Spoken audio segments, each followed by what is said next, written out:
behalf po ng City Council of Manila, kasama po ang ating majority leader.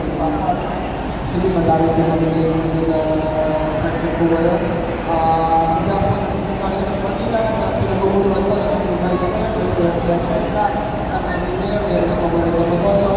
Nais po namin pasalamatan po ang Department of Labor, ang PESO Office, ang Robinsons, at ang ating mga 16 na potential employers po ngayon sa pakikilahan po dito sa ating Labor Day Job Fair.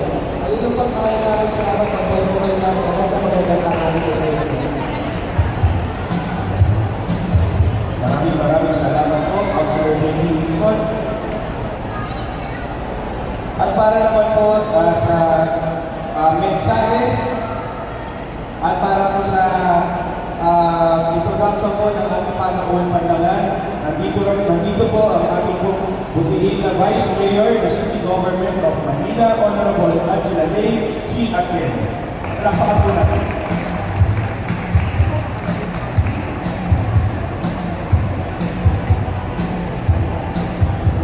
Magandang hapon po ang hapon po. Magandang hapon po sa inyo lahat. Kanina pa po kasi kami nakikita-tingnan. Well, first and foremost, gusto ko sabihin sa inyo na dapat proud tayo sa gobyerno ng Pilipinas sa Manila. Dahil isang bagay na pinakako ng ating alkalde na kami nangangatan niya ay mag-focus sa minimum basic needs. Ang isa po dyan ay ang pagbigay ng trabaho po para sa bawat Pilipino. Kaya para sa palakpakan po natin ang ating napakagaling alkalde na si Lawrence Roberto.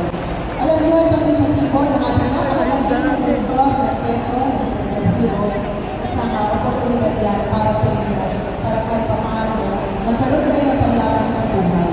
Hindi ko na kakabaan ito dahil nandito ako para ipakilala isang tao na alam ko mahal ng mahal ko.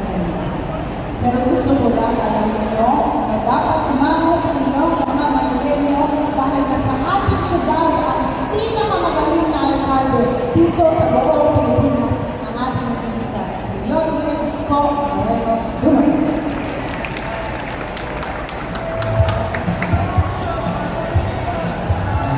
Hi! Hello! Sino ang hindi pa kumakain na sa naman? Magkakagal lang, hindi kayo isa. Nilipas na niya. But anyway, good afternoon sa inyong lahat. I'm happy and excited for you.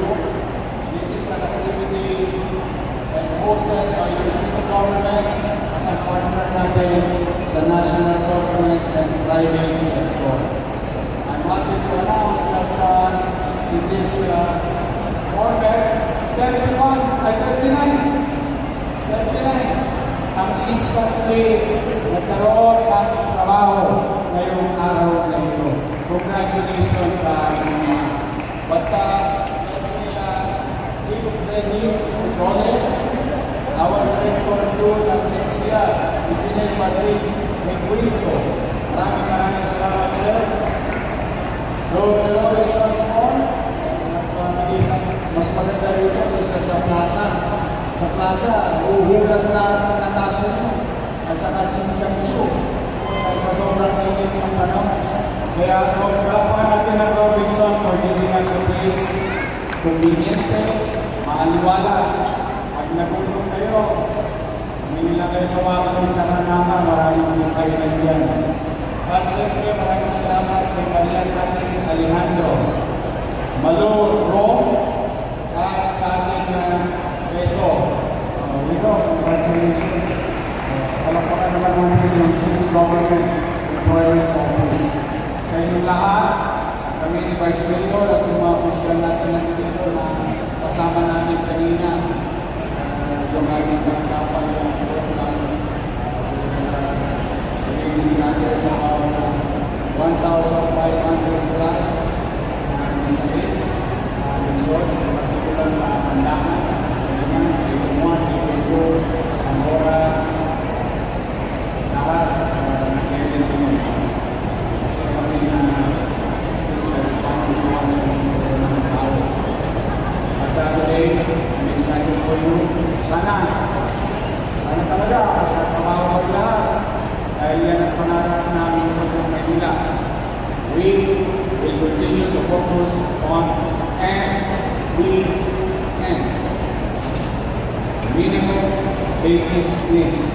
Your city government will continue to invest in housing, education, healthcare, and jobs. Jobs, jobs, jobs. That's why sa Manila, pinaluwag ko ang polisiya ng pagnenegosyo. Magaan pagbukas ng negosyo sa lungsod. Because if business will prosper, business will grow, jobs is needed. And that is my dream and aspiration to Manilans at some of you are not Manilans. But here in Manila there is a window of opportunity. So good luck sa mga ma-interview, sa mga kasaping kumpanya, o mga kasapin sa inyo. Yes, okay ka lang. Maraming dalaga nito. Kasi simple pa nung si Jess ko, naharap ko ito ng partner. But at the time, I don't want to disturb the activity. I just wanted to wish that yung pangarap niyo today ay makita ninyo. At meron na kayo pag-uusap, ha? Huwag niyo ko pagkaya. Pag trabaho na kayo, magsikap kayo maliti.